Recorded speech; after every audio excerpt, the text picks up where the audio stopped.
에서 주시는 그 말씀이고, 또 사도 바울이 고린도 교회에서 어떻게 하나님의 말씀을 전했는가를 보기를 원합니다. 고린도 오기 전에는 아테네에 있었죠. 아테네는 참 이 세상을 대변하는 그런 동네였고, 그래서 우리는 그 세상을 향하여 그러시면 안 됩니다, 안 되네라고 하는 것을 꼭 기억하시기를 바라요. 자, 고린도는 어떤 곳인가? 오늘 말씀을 보게 되니까 그 후에 바울이 아덴을 떠나 고린도에 이르러, 사도 바울은 언제든지 빌립보에 있을 때든지, 아니면 데살로니가에 있을 때든지, 아니면 베레아에 있을 때든지, 또 아테네에 있을 때든지, 또 고린도에 있을 때든지 항상 변하지 않았다는 거죠. 그 길을 꾸준히 달려갔다라고 하는 거죠. 이게 어떻게 보면 신앙의 프로페셔널리즘이에요. 신앙. 이것이 바로 신앙의 전문가적인 자세라고 하는 거죠. 여러분, 어메추어하고 프로페셔널하고 뭐가 다를까요? 그거는 아마추어는 자기가 하고 싶으면 하고 안 하고 싶으면 안 하는 겁니다. 하지만 프로라고 하는 것은 계속 그 길을 가는 겁니다. 아마추어는 할 것도 있고 할 수도 있는 일도 있고 할 수 없는 일도 있어요. 예를 들어서 기술적인 면에서 내가 고칠 수 있는 것과 고칠 수 없는 것들이 있어요. 그게 아마추어예요. 신앙의 아마추어는 뭐냐면 하고 싶을 때는 하고 하기 싫을 때는 안 하고, 또 내가 감당할 수 있는 일은 감당하고 감당하지 못하는 것은 감당하지 못하는 게 아마추어예요. 그러나 프로페셔널이라고 하는 건 뭐냐면 어떤 상황이든지 간에 무슨 일을 만나든지 간에 내 감정이 좋든지 간에 슬프든지 간에 하나님께서 주어진 그 일을 어떻게 해요? 그냥 꾸준히 가는 겁니다. 이게 누굽니까? 예수님입니다. 예수님은 진정한 신앙의 프로였어요. 왜냐하면 예수님은 하나님이셨고요, 예수님은 전능하셨고요, 예수님은 거룩하셨고, 예수님은 지혜로우셨고, 예수님은 사랑이 많으신 분입니다. 자, 그 후에 바울이 아덴을 떠나 고린도에 이르러 계속 일이 어떻게 되는 거예요? 계속 일이 진행되고 있다라고 하는 거예요. 이것이 바로 신앙의 패션입니다. 뭔가 잘 될 때는 올라가고 안 될 때는 내려가고 그런 게 없습니다. 그 주어진 상황에서 우리가 무슨 일을 당하든지 간에 그 상황에서 계속적으로 하나님께서 우리에게 주어진 그 일들을 감당하는 겁니다. 그래서 사도 바울은 예수를 믿긴 믿었는데 그냥 믿은 게 아니고 분명히 믿었다고요. 분명히 믿었다는 것은 뭐냐면 하나님을 알았고 자기를 알았습니다. 하나님은 구원자 하나님이시요, 자기는 죄인인데 하나님께서 예수 그리스도를 통해서 자기를 구원해 주셨다라고 하는 확실한 감정이 있었던 거예요. 그래서 내가 이제 하나님의 자녀구나, 내가 이제 무엇을 해야 되는구나, 그것을 분명히 발견했기 때문에 사도 바울이 어디를 가나 포기하지 않고 또 나태하지 아니하고, 오늘은 이곳 내일은 저곳, 어제는 빌립보에 있었지만 오늘은 어디 있습니까? 고린도에 지금 머물러 있는 겁니다. 우리의 삶도 어떠한 시간과 어떠한 형편과 어떠한 일을 만나든지 간에 하나님을 향한 그 열정은 변하지 않기를 원합니다. 열정이라는 건요, 활활 타오르는 것도 열정이라고 할 수 있겠지만 열정은 타오르는 불보다는 꺼지지 않는 불이에요. 어떤 사람은 말합니다. 주님을 향하여 뜨겁습니다. 뜨거운 것도 좋아요. 그러나 식지 않는 건 더 중요해요. 사도 바울은 고린도에서도 그 식지 않는, 그러면서도 끊임없이 타오르는 그 복음에 대한 열정으로 오늘도 하나님의 말씀을 증거하러 고린도에 들어갔다는 거죠. 자, 고린도에 들어갔는데 두 사람을 만납니다.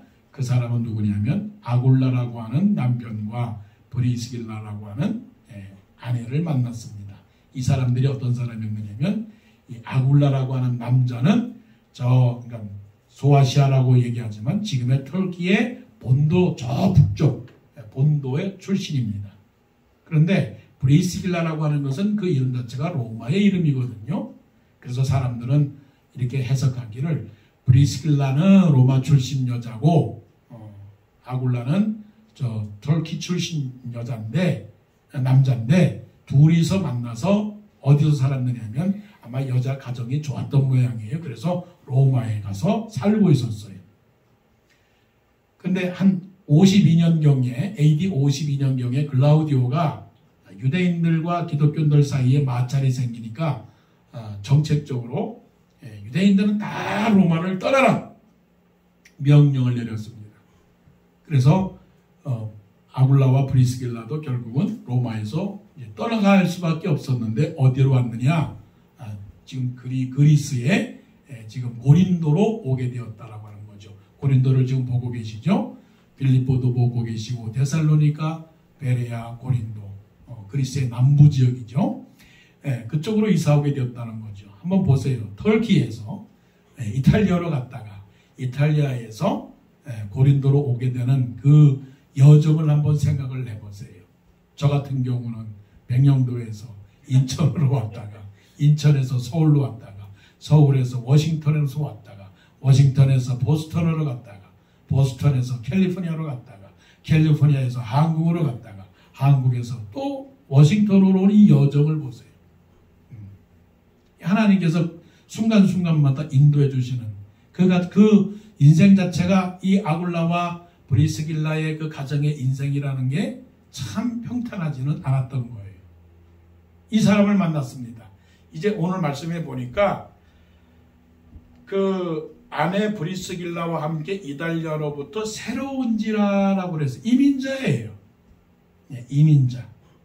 그 이민자는 어떻습니까? 낯설고 물설고 새로운 땅이란 말이에요.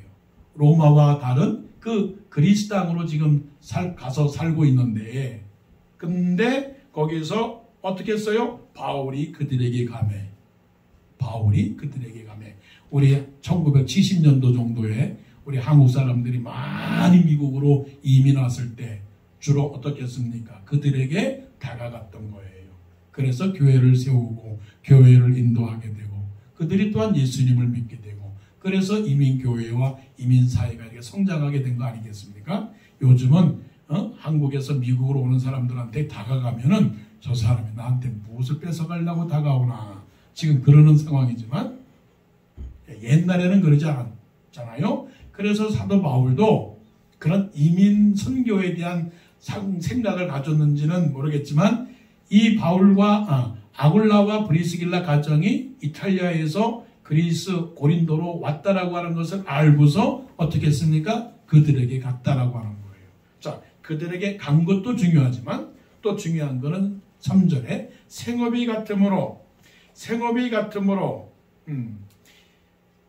함께 살며 일을 하니 그 생업은 천막을 만드는 것이더라.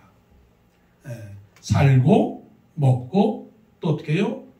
동행하고 동업을 했어요. 그러니까 산다라고 하는 건 뭡니까? 산다는 것은 동행이고 동행이라고 하는 것은 동업이고 동업하는 사람은 동무가 되는 것이고 동무가 되는 사람은 동질감이 생기는 것이고 그런 것이죠. 그래서 산다는 것은 같이 하는 것이다. 같이 하는 것인데 위에서 아래가 아니라 옆에서 옆으로 파트너십이 되는 것이다. 사도 바울은 열정이 있었고요. 또한 사도 바울은 파트너십이 있었다는 겁니다. 이제 신학적인 어떤 그 퀘스천이 있는 것이죠. 어떻게 사도 바울이 복음을 전거하는 하나님의 종으로서 어떻게 텐트 메이킹을 하는가. 텐트 메이커라고 하는 것은 집을 하우스를 짓는 것이 아니고 집을 건축하는 것이 아니고 야외에다가 임시로 천막을 치는 천막 그것이 캠핑이든지 그것이 목동들을 위해서 짓는 것이든지 아니면은 야외 극장이라든가 야외 경기장에서 바깥에서 이제 그 관람하는 사람들이 임시로 거처할 수 있는 그런 텐트를 짓는 것이든지 그런 모든 것. 그러니까 텐트 메이킹이죠. 집을 짓는 건축가는 아니고요. 그런데 사도 바울이 이 일을 어떻게 할 수 있었는가라고 하는 것을 생각해 볼 때 약간의 논란이 있을 수는 있어요. 그러나 중요한 건 사도 바울의 그런 어떤 그 신앙관과 사도 바울의 경제관념 속에서 사도 바울이 늘 말씀하는 게 있어요. 그게 뭐냐면은 나는 너희에게도 아무에게도 폐를 끼치지 않게 하려고 힘을 다하여 내가 수고했노라라고 그렇게 말씀을 했어요.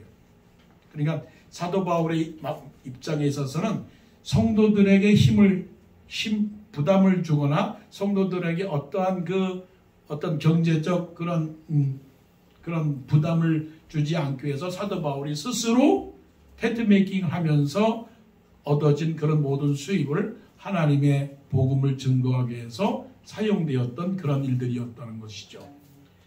자, 그런데 이것이 텐트 메이킹의 문제가 중요하겠지만 더 중요한 것은 아굴라와 브리스게와 함께 파트너가 됐다라고 하는 건 중요한 것이죠. 그 파트너가 뭡니까? 이 파트너의 가장 밑바탕에는 이익이 중심이 된 게 아니고 사랑이 배경이 되었다라고 하는 것이죠. 사도 바울은 아굴라 가정을 사랑했고 아굴라 가정은 또한 사도 바울을 얼마나 사랑했는지. 사도 바울이 이제 다시 안디옥 교회로 가려고 하는 그런 상황 속에서 생각해 보세요. 사도 바울이 이제 그 고린도의 복음을 다 전거하고 이제 다른 곳으로 가려고 하는, 그래서 에베소까지 가고 안디옥까지 가려고 하는 그 가운데서 사도 바울이 안디옥으로 돌아가려고 하는 그런 상황에서 같이 가겠습니다. 같이 가겠습니다. 그리고 사도 바울은 신약 성경에는 아굴라와 브리스길라의 가정을 6번이나 언급을 했는데 사도행전 18장에서 3번씩이나 말씀하고 로마서와 또한 고린도전서와 디모데 그 후서에서 이렇게 말씀을 하는 걸 보게 되면 아굴라와 브리스길라 가정이 얼마나 하나님의 복음 사역에 수고하고 애쓰는지를 보게 되는 것이죠. 더 중요한 거는 자기들이 지금 천막 짓는 일을 하는 가운데 사도 바울이 나 이제 고린도를 떠나겠습니다. 그래서 다시 이제 안디옥으로 돌아가겠습니다. 그러니까 어떻게 했느냐면 저도 따라가겠습니다. 저도 가겠습니다. 이게 말이나 되는 거냐고요.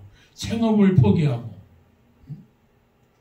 그냥 사도 바울을 쫓아서 가겠다라고 하는 그런 성도가 있으니 사도 바울에게 있어서는 하나님께서도 위로를 해주시지만 인간적인 면에서도 어때요? 얼마나 위로를 받았겠습니까? 그래서 사도 바울이 로마서에 편지를 할 때에 브리스길라와 아굴라 가정, 아굴라와 브리스길라 가정에 문안하라고 그렇게 말씀을 한 것을 보면 사도 바울 마음속에 기억되는 그 가정이 누구냐면 아굴라와 브리스길라 가정이죠. 또 이 가정의 어떤 그 형태를 보게 되면 브리스길라라고 하는 이름이 아굴라라고 하는 이름보다 더 많이 나와요. 6번 나오는 중에 브리스길라라고 하는 이름이 4번이나 먼저 나와요. 자, 우리 집의 가정은 누굽니까? 남편의 이름이 먼저 나오고 아내의 이름이 나중에 나오잖아요. 근데 이 집은 유대인의 관습 쪽에서도 이상해요. 유대인의 관습에서는 아브람과 사라지, 다윗과 바세바지, 다윗과 아비가일이지. 어떻게 아비가일과 다윗이라고 하는 순서가 바뀌어지는 게 어디 있겠어요? 요즘 세상이면 이해가 가지만, 근데 그 당시의 세상에서 브리스길라가 먼저 나오고 아굴라가 먼저 나오는 걸 보게 되면 역시 브리스길라가 보통은 아니었다. 여러분, 신앙생활 잘하려면 남편도 잘해야 되겠지만 아내가 잘해야 되는 거예요. 아내가 잘하자, 여자가 잘하자. 또 이런 말을 하게 되면 남자 여자 또 차별하면은 왜 또 여자를 차별하십니까?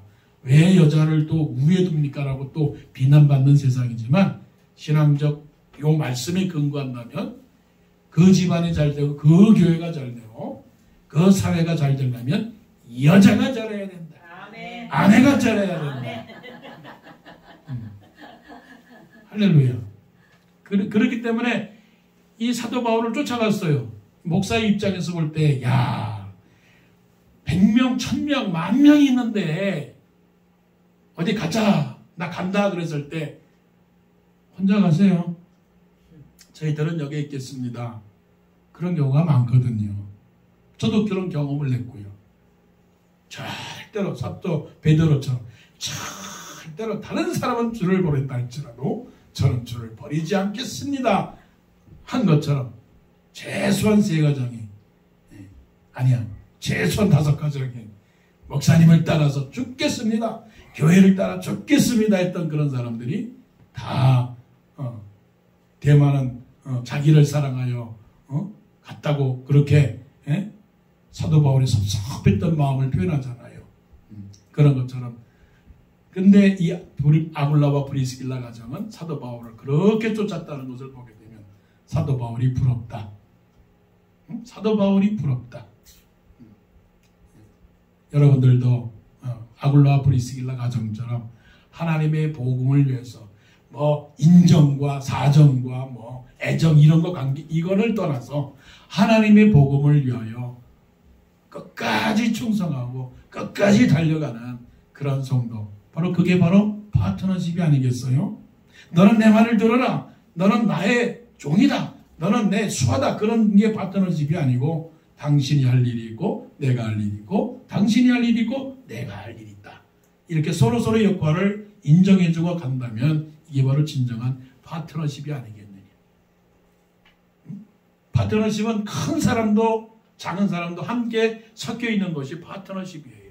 큰 교회나 작은 교회나, 때로는 부자나 가난한 사람이나, 때로는 청년이나 노년이나 모두가 다 한마음 한뜻으로 그렇게 하나님의 일을 위해서 수종하는 것이 바로 파트너십이다.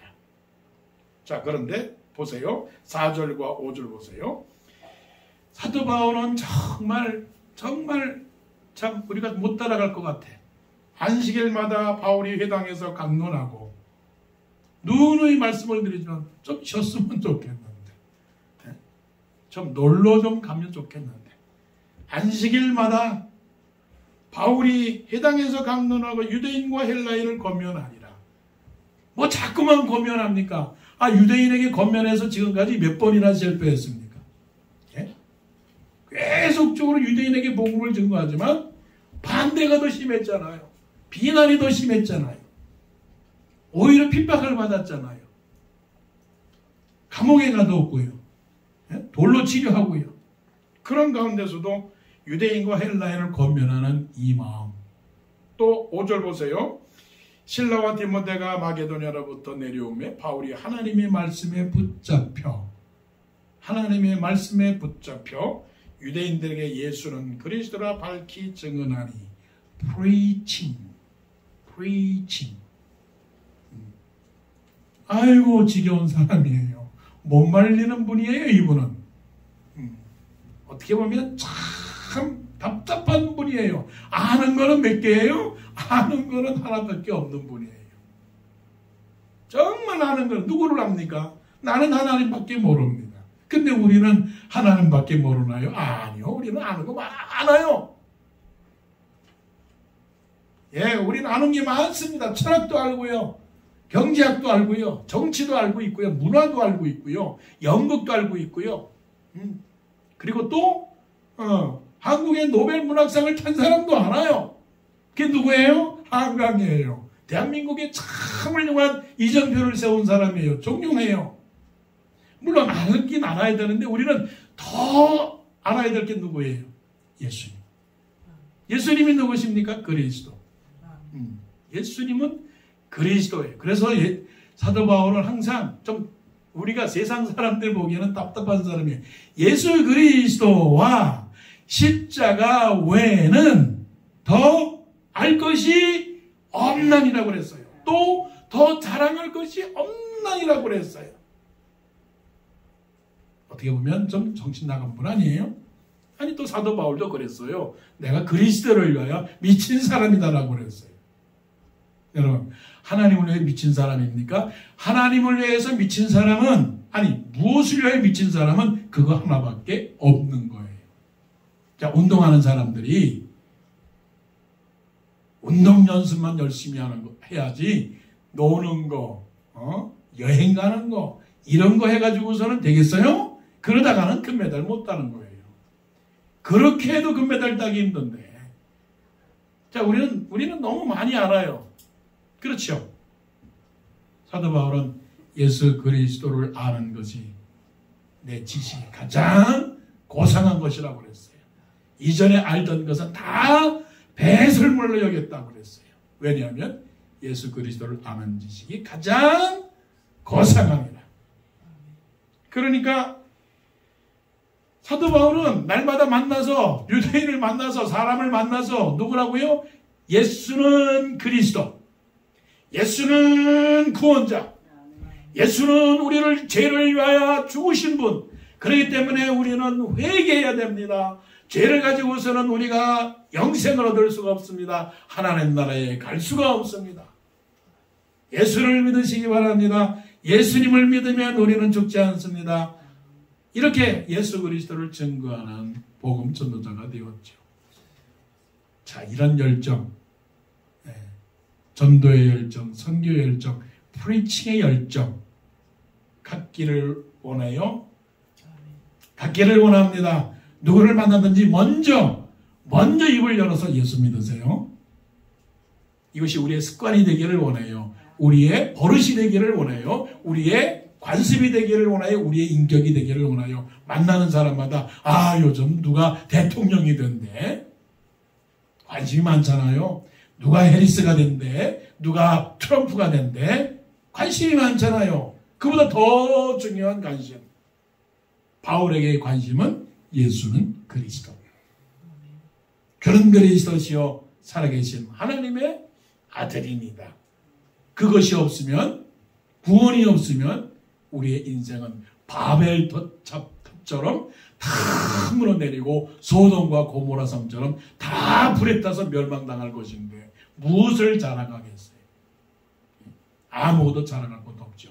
언제 어디서나 예루살렘에 가든지 유다를 가든지 사마리아를 가든지 땅끝까지 있든지 누구를 만나든지 간에 예수는 그리스도. 제가 예수는 하면 여러분들은 마음으로 그리스도. 또 여러분들이 그리스도 하면 예수 할게요. 예수는 그리스도. 예수. 이렇게. 이게 못이 박혀야 돼. 못이 박혀야 돼. 자, 말씀 보십시오. 6절. 아이고, 그렇게도 유대인들과 헬라인들에게 권면했습니다. 예수님은 그리스도십니다. 했더니 그들이 대적하여 비방하거늘 바울이 옷을 털면서 이르되 너희 피가 너희 머리로 돌아갈 것이요 나는 깨끗하니라. 이후에는 이방인에게로 가리라. 사도 바울이 되게 감정적으로 화가 난 것 같아. 이후에는 이방인에게로 가리라. 결단한 겁니다. 결단. 프로나운스. 마음으로 믿어 의에 이르고 입으로 시인하여 구원에 이르느니라. 내가 말한 대로 행동하고 행동한 대로 결실하고 결실한 대로 칭찬을 받는 거예요. 예. 우리 속담에 물에 물 탄 듯 술에 술 탄 듯 좋은 말입니까? 안 좋은 말입니까? 안 좋은 말이에요. 기독교도 좋고 불교도 좋고 힌두교도 좋고 다 좋아. 됩니까? 안 됩니까? 안 되는 거예요. 사도 바울도 3세번은 한 거야. 3세번 봐줄게. 들어라 봐줄게. 근데 이제는 아닌 거야. 이제는 그렇다고 해서 사도 바울이 사람들을 미워하고 사람들을 적대한 건 아니지만 마음에 결심을 낳은 거예요. 안 들어? 안 들어? 그래서 말씀합니다. 너희 피가 너희 머리로 돌아갈 것이요 나는 깨끗하니라. 이후에는 이방인에게로 가리라. 사리분별이 필요해. 사리분별. 그래서 그 사리분별한 거를 사실은 그 포지션이 중요한 거예요. 포지션. 내 위치가 뭐고 내가 무엇을 해야 되고 무엇을 말해야 되는지 세상이 뭔지를 알아야 되는 거예요. 세상은 악한 겁니다. 그 악한 세상을 어떻게 해요? 뭐 멀리하라고 하는 것도 중요하지만 세상을 따라가면 안 되는 거예요. 그러니까 이 사도 바울의 그 절제함, 사도 바울의 절도. 우리는 모든 것이 다 유순하다고 다 좋은 건 아니고요. 때로는 냉철하게 좀 냉혹한 것도 필요한 거예요. 어떻게 보면 이게 그 tough love라고 하는 말이 있어요. tough love. 사랑도 어떤 경우는 사랑도 오냐오냐 자식을 오냐오냐 잘한다 오냐오냐 하다가는 어떻게 해요? 자식이 스포일 되는 거예요. 그래서 차마 자식에게 매를 때리지 아니하는 아버지는 자식을 사랑하지 않는다. 그렇게 잠언에서 말씀하시잖아요. 우리가 사람들과 모든 관계를 맺을 때 특별히 이것을 이제 어려운 말로 말하면 그 포스트 모더니즘이라고 하는 것인데 우리 믿는 사람들로서 비록 우리는 약해 보인다 할지라도 세상이 볼 때 강하게 보이고 크게 보이는 그것들에 대하여 우리가 존경하고 뭐 따라가고 부러워하는 게 아니라 나는 이 길을 간다. 나의 신앙의 자세는 이것이고 내가 믿는 하나님은 이것이고 내가 가야 할 길은 이것이다라고 분명하게 선을 긋는 그런 프로나운스가 필요한 거예요. 7절 말씀 봅니다. 거기서 옮겨 하나님을 경유하는 기도 유수들 하는 사람의 집에 들어가니 그 집은 해당 옆이라. 또 해당장 그리스도보가 온 지방과 더불어 주를 믿으며 수많은 고린도 사람들도 듣고 믿어 세례를 받더라. 결국 우리가 수고하고 땀을 흘리고 노력하면 뭐가 생기는 겁니까? 열매가 생기는 겁니다. 프로듀스, 때로는 프로그레스. 여러분의 삶에 진보가 있기를 원합니다. 사도 바울이 디모데를 향하여 하시는 말씀이 뭐냐면 누구든지 내 연소함을 업신여기지 말고 내가 이를 때까지 읽는 것과 권하는 것과 전하는 것에 창념하며 너의 전심전력하여 너의 진보를 모든 사람에게 나타나게 하라. 이런 말씀을 들으면 상당히 사실 부끄럽죠. 우리 스스로에게 물어봅니다. 당신은 진보하고 있습니까? 당신은 열매를 맺고 있습니까? 사도 바울이 아무리 유대인들과 헬라인들의 핍박을 받아도요. 결국은 어떻게 되는 거예요? 열매를 맺었어요. 어떤 열매요? 온 지방과 더불어 주를 믿으며 놀라운 거 수많은 고린도 사람들도 듣고 믿어 세례를 받더라. 이런 열매가 있어야 되지 않겠어요? 이런 눈에 보이는 열매가 우리에게 있어야 되는데 이런 것을 보게 되면 눈에 보이는 열매가 없어서 부끄러워도 그러나 포기하지 말아야 되겠지. 어떠한 장애가 오고 어떠한 방해가 온다 할지라도 결국은 끝까지 견디고 나가게 되면 결국은 우리는 하나님께서 우리에게 허락하신 그러한 복음의 열매가 맺힐 줄로 믿습니다. 주를 믿으며 수많은 고린도 사람도 듣고 믿어 세례를 받더라. 이러한 역사들이 우리 가운데 일어나면서 그래서 하나님께서 우리와 함께 하신 그 사랑을 체험해야 되겠죠. 자, 말씀 봅니다. 9절. 밤에 주께서 환상 가운데 바울에게 말씀하시되 두려워하지 말며 침묵하지 말고 말하라. 내가 너와 함께 있음에 어떤 사람도 너를 대적하여 해롭게 할 자가 없을 것이니 이는 이 성 중에 내 백성이 많음이라 하시더라. Peace, 평화예요. 어떤 상황 속에서도 하나님은 우리에게 풍성함을 주시죠. 이것이 성경에서 우리에게 주시는 약속의 말씀이죠. 없는 것을 있게 하시고 약한 자를 강하게 하시고 또한 병든 자를 일으키시는 하나님의 역사예요. 이 고린도 지역에서 사도 바울이 1년 6개월을 살았거든요. 1년 6개월을 살면서 하나님의 말씀을 증거하는데 좋은 일만 있었겠어요. 물론 겉으로 드러나는 말씀은 많은 사람들이 예수를 믿어 세례를 받았지만 그러나 하나님께서 이 말씀을 사도 바울에게 왜 말씀을 해주셨겠어요? 마음속에서 사도 바울에게 있어서는 이 성에 진정으로 예수님을 믿는 사람이 얼마나 있을까? 내가 수고하고 애쓰면서 이렇게 지내가는 동안에 하나님의 말씀을 증거하는 동안에 얼마나 많은 사람들이 돌아올까? 물론 성경에서 수많은 사람들을 했지만 고린도 사람들 가운데에서 예수 믿는 사람들이 상대적으로 많았을까요? 적었을까요? 적었겠죠. 자, 우리가 우리 자신을 바라보는 마음도 똑같을 거고요. 세계 인구 70억 인구 중에서 기독교인들이 몇 명일까요? 물론 기독교와 비슷한 그런 종교도 있지요. 그런데 순수 하나님 아버지와 예수 그리스도와 성령 하나님을 진정으로 우리 하나님을 믿는 그러한 순수 기독교가 몇 명 정도 될까요? 아마 많아야 10억 정도로 생각을 한다면 70억에 10억이라고 한다면 7분의 1이에요. 7분의 1이면 많은 숫자가 아니에요.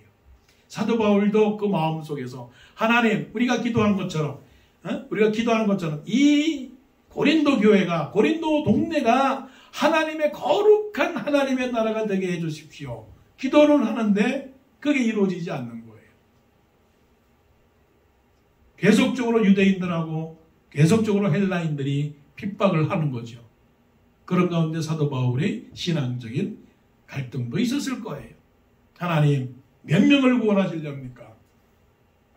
그런 묵상과 그런 고민 가운데서 하나님께서 9절에 말씀을 하시는 거예요. 뭐라고 말씀하세요? 두려워하지 말라. 침묵하지 말고 말하라. 이게 우리의 고민 가운데서 하나님께서 우리에게 주시는 약속의 말씀이고 이것이 구약에서 우리에게 주시는 약속의 말씀이에요. 두려워하지 말라. 나는 네 하나님이라 놀라지 말라. 내가 너와 함께 할 것이라고 말씀하시는 하나님의 약속의 말씀이 이사야 선지자에게도 말씀하실 뿐만이 아니고 야곱에게도 말씀하셨고 또한 오늘 사도 바울에게도 말씀을 하셨고 무슨 말씀입니까? 두려워하지 말라. 침묵하지 말고 말하라. 말씀합니다. 이 성중에 내 백성이 많음이니라. 하나님께서 우리에게 지금도 말씀하시는 거죠. 뭘 걱정하느냐? 뭘 두려워하느냐? 뭐가 없어서 그러느냐? 사도 바울에게 있어서는 한 영혼을 구원해내기 위한 그 구원의 열정이었을 것이고 또한 우리들에게는 무엇을 원하느냐? 하나님께 간구할 때 우리가 두려워서 기도하면서도 두려울 때가 있죠. 뭘 두려워하느냐? 뭐가 없느냐? 뭐가 있기를 바라느냐? 뭐가 부족해서 그러느냐? 그럴 때 하나님 말씀하십니다. 두려워하지 말고 말하라. 침묵하지 말고 말하라. 내가 너와 함께 있으면 어떤 사람도 너를 대적하여 해롭게 할 자가 없을 것이니 이는 이 성중에 내 백성이 많음이니라. 그 많은 것 가운데서 많은 사람들을 먹여야 될 음식이 없는 가운데 하나님께서 보리떡 5개와 물고기 2마리로 5,000명을 먹이신 하나님이십니다. 홍해바다를 건너게 하신 하나님이십니다. 포도주가 다 떨어진 상황 속에서도 예수 그리스도께서 갖다 먹여라 했을 때 물이 변하여 포도주가 되게 했습니까? 그 몇 개의 사건만을 가지고도 우리는 하나님의 놀라운 하나님의 능력을 우리는 믿고 있는 거죠. 성경 66권을 통해서 하나님께서 택한 백성을 향한 그 놀라운 사랑들, 위태로운 상황 속에서도 피할 길을 주시고 없는 상황 속에서도 있게 하시고 배고픈 상황 속에서도 먹여주시고 먹이 많은 상황 속에서도 먹여주신 그 하나님께서 사도 바울에게 말씀하시고 또한 그 말씀하신 하나님은 오늘도 우리에게 말씀하시는 거예요. 뭐라고 말씀하십니까? 이 성중에 내 백성이 많음이니라. 이 성중에 뭐가 많아요? 내 지식이 많음이니라. 이 성중에 내 건강이 많음이라. 이 성중에 내 자손이 많으니라. 아브라함에게 말씀하셨던 그 하나님께서 내 자손이 하늘의 별처럼 바다의 모래처럼 많으리라. 여러분, 하나님께서 우리를 풍성케 하실 줄로 믿습니다. 나의 하나님이 영광 가운데 그 풍성한 대로 너의 모든 쓸 것을 채우시리라. 그러면 충분하잖아요? 그러면 충분하잖아요. 내가 온 것은 양으로 생명을 얻게 하고 더 풍성히 얻게 하려 합니다. 이 가운데 우리 교회도 말씀을 하십니다. 교회를 향하여 말씀하십니다. 이 성 중에 내 백성이 많음이니라. 우리 가정에 말씀하십니다. 이 가정에 먹을 것이 많으리라. 공부하는 학생들에게 말씀을 합니다. 이 학생에게 지혜가 많음이니라. 직장인들에게 말씀을 하십니다. 이 사람에게 놀라운 승진이 많으니라. 그런 가운데 하나님께서 우리를 향한 그 사랑을 버리지 않는 것을 깨달으시고 사도 바울의 열정, 패션, 사도 바울의 파트너십, 사도 바울의 프리칭, 사도 바울의 또한 그 포지션, 사도 바울의 또한 프라미스, 피스 이런 것들을 기억하시면서 하나님은 언제나 우리를 떠나지 않는 하나님. 그러므로 언제든지 꾸준히 지치지 않고 하나님께서 맡겨주신 일을 잘 감당하게 되면 하나님께서 끝내는 놀라운 아름다운